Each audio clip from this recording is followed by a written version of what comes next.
Señor le bendiga, hermanos y amigos. Me acompaña hoy el pastor Fernando Sierra Santiago, asesor nacional de misiones extranjeras para Centro y Suramérica de la Iglesia Pentecostal Unida de Colombia. El hermano Fernando es el que nos va a presentar la reflexión para esta semana, así que mi hermano, bienvenido. Gracias, hermano Elvis. Dios les bendiga a todos, estimados oyentes. Qué bueno es poder meditar en la palabra del Señor. En el primer libro de la Biblia, Génesis, capítulo 1, el versículo 1 y 2, dice: en el principio creó Dios los cielos y la tierra estaba desordenada y vacía, y las tinieblas estaban sobre la faz del abismo, y el Espíritu de Dios se movía sobre la faz de las aguas. Podemos sacar unas conclusiones interesantes de estos dos versículos. Podemos mirar algunas características que le dan a Dios su esencia o muestran su esencia a todos los que quieren conocerle. Podemos allí mirar, por ejemplo, que antes del principio ya Dios existía, lo cual muestra esa característica tan especial que es su eternidad. Dios es un Dios eterno, no tiene principio ni fin, y su entendimiento no hay quien lo alcance. Además de esto, podemos mirar allí en el versículo 2 que su naturaleza es espiritual. Nos dice la palabra de Dios: el Espíritu de Dios se movía sobre la faz de las aguas. Eso es importante porque lo corrobora también el patriarca Job en el capítulo 33, el versículo 4, donde nos dice: el Espíritu de Dios me hizo, y el soplo del Omnipotente me dio vida.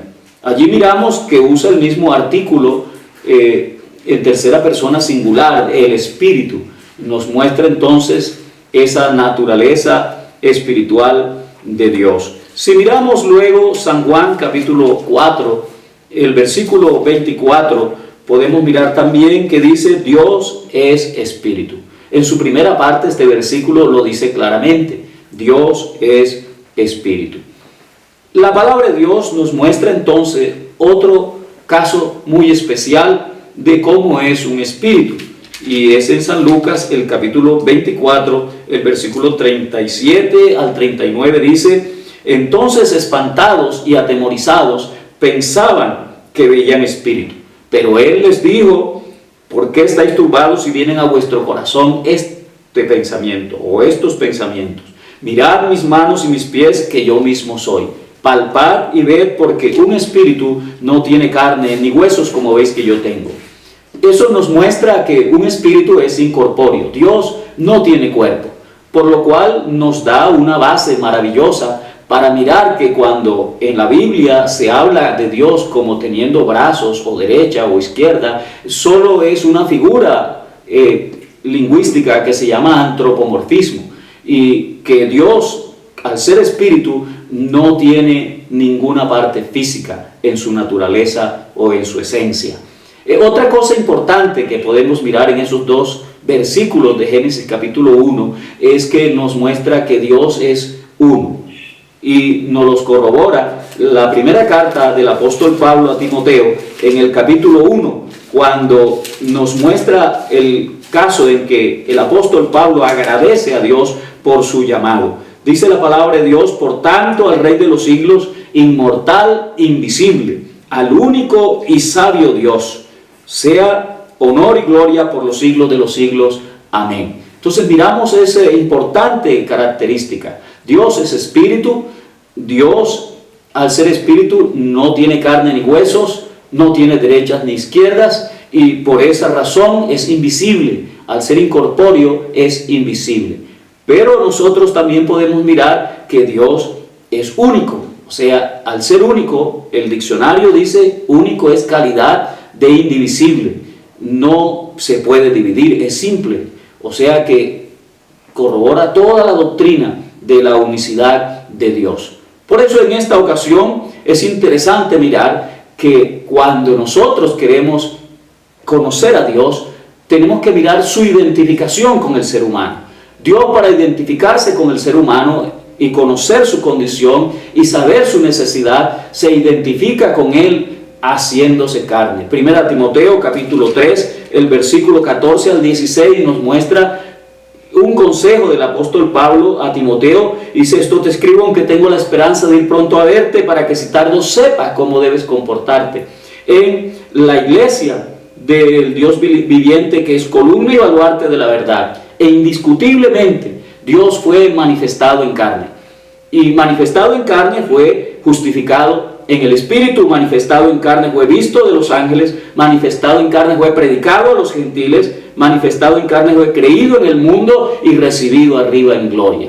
Qué hermoso es entonces pensar que Dios se ha manifestado en carne, que siendo Espíritu se nos ha dejado ver para hablarnos directamente, para estar con nosotros. Cuando el ángel del Señor se le aparece a Mateo, él le dice cómo es que ha ocurrido que su esposa o la mujer con la que está desposada está encinta, y le dice que lo que en ella ha ocurrido es que el Espíritu Santo ha venido con su poder y ha engendrado un ser especial. Podemos mirarlo en el capítulo 1 del Evangelio según San Mateo, allá en el versículo 20, dice: y pensando él en esto, es que un ángel del Señor le apareció en sueño y le dijo: José, hijo de David, no temas recibir a María tu mujer, porque lo que en ella es engendrado del Espíritu Santo es. O sea que Jesucristo es Dios manifestado en carne.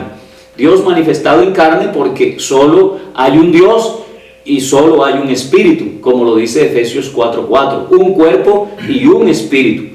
Y dice el 5, un Señor, una fe, un bautismo. Y el 6 dice, un Dios y Padre de todos. O sea que Dios, que es Espíritu, es único, pero para identificarse con nosotros y salvarnos, se manifestó en carne. Qué hermoso es entonces que nosotros podamos identificarnos con Él.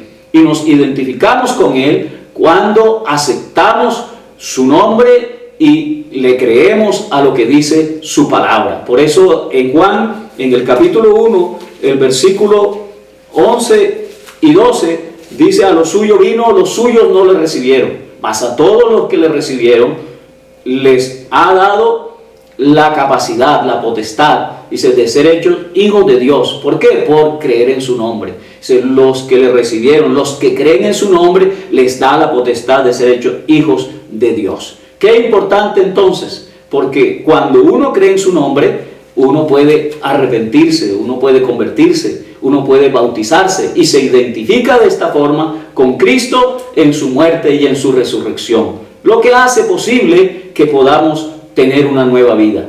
Y la Biblia dice en 2 Corintios 5 del 17 al 19, de modo que si alguno está en Cristo, nueva criatura es, las cosas viejas pasaron y aquí todas son hechas nuevas.